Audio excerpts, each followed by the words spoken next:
Bonjour à tous, votre frère Cédric Néhémie depuis Francfort. La pensée prophétique de ce matin se trouve dans Marc chapitre 2, le verset 18. La Bible dit ceci. Les disciples de Jean et les pharisiens jeûnaient. Ils vinrent à dire à Jésus, pourquoi les disciples de Jean et ceux des pharisiens jeûnent-ils, tandis que tes disciples ne jeûnent point? Jésus leur répondit, les amis de l'époux, peuvent-ils jeûner pendant que l'époux est avec eux? Aussi longtemps qu'ils ont avec eux l'époux, ils ne peuvent jeûner. Les jours viendront où l'époux leur sera enlevé, et alors ils jeûneront ces jours-là. Personne ne coud une pièce de drap neuf à un vieil habit. Autrement, la pièce de drap neuf emporterait une partie du vieux et la déchirerait ses répits. Et personne ne met du vin nouveau dans des vieilles outres. Autrement, le vin fait rompre les outres, et le vin et les outres sont perdus. Mais il faut mettre le vin nouveau dans des outres neuves. Il y a quelques éléments qu'il faut retenir déjà dans ce texte. Le premier élément, c'est que on parle des disciples des gens, on parle des pharisiens. Les pharisiens étaient les garants de la loi, de l'ancienne alliance en ce moment-là. Ils représentent l'ancienne alliance. Les disciples des gens sont ceux qui sont dans la période tampon entre le Nouveau et l'Ancien Testament. Et ces deux groupes sont en train de jeûner. Et il y a un troisième groupe qui ne jeûne pas. Et les autres viennent pour dire, mais pourquoi est-ce que vous ne jeûnez pas? Dans la tête des disciples de Jean et des pharisiens, c'est que la vraie spiritualité est attachée à ce genre de choses, à ce que l'on fait, au jeûne, à la prière, à nos performances, à ces choses que tout le monde peut voir. Et Jésus est en train de les ramener à leur place. Il dit non. Comment est-ce qu'eux peuvent jeûner alors que moi je suis là? Et il ramène le débat de la question du jeûne, des actions, des actes que l'on pose à la question de l'intimité. Il dit, moi je suis là. Pendant que je suis là, comment est-ce qu'ils peuvent jeûner? C'est un temps d'intimité. C'est un temps de louange, d'adoration. Comment est-ce qu'ils peuvent jeûner? Ils sont en train de jouir de la présence de Christ. Comment est-ce qu'ils peuvent jeûner? Jésus n'est pas contre le jeûne. Voilà pourquoi il ne dit pas, non, non, le jeûne, c'est une histoire du passé. Mais Jésus est en train de remettre les choses à leur place. Que la vraie spiritualité, ce n'est pas ça seulement. Ça a son temps. La vraie spiritualité se trouve dans l'intimité. C'est au-delà de ces choses-là. Les pharisiens et les disciples des gens, dans leur tête, c'était ces actions-là qui faisaient la vraie spiritualité.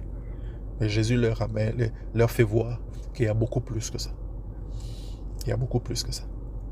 Et il dit une chose très importante. Il dit, on ne met pas du vin nouveau dans des vieilles outres. Autrement, vous allez perdre le vin et l'outre.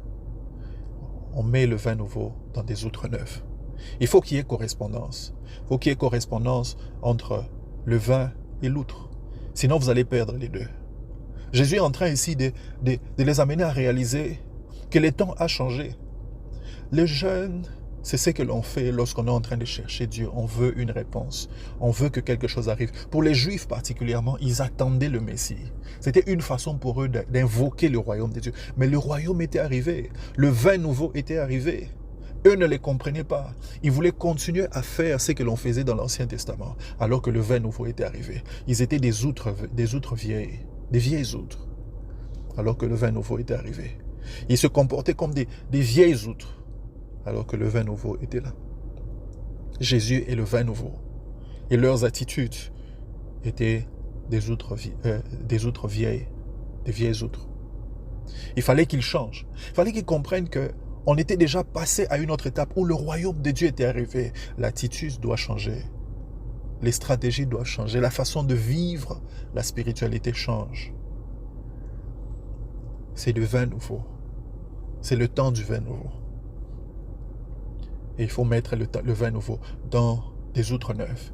Mais eux sont restés captivés. Vous savez, quelqu'un a dit, les monuments n'aiment pas les changements.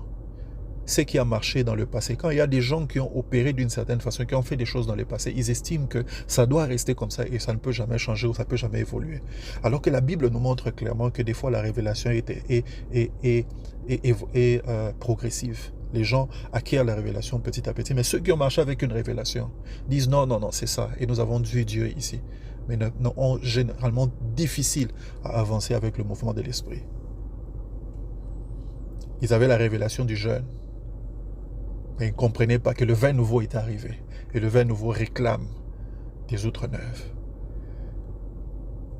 Dans quoi est-ce que tu es resté une vieille outre et que tu ne comprends pas que le vin nouveau est déjà arrivé? Que Dieu a déjà changé de stratégie, qu'il a déjà bougé, que l'esprit est déjà quelque part ailleurs. Donc, quoi est-ce que tu es toujours une vieille outre? Alors que Dieu attend de toi une nouvelle mentalité, des nouvelles stratégies, une nouvelle façon de faire les choses. Il a déjà avancé, les choses sont différentes. Dieu attend une nouvelle stratégie, il veut opérer différemment. Donc, quoi est-ce que tu es une vieille outre? Le vin nouveau est déjà arrivé. Jésus est déjà sur la table.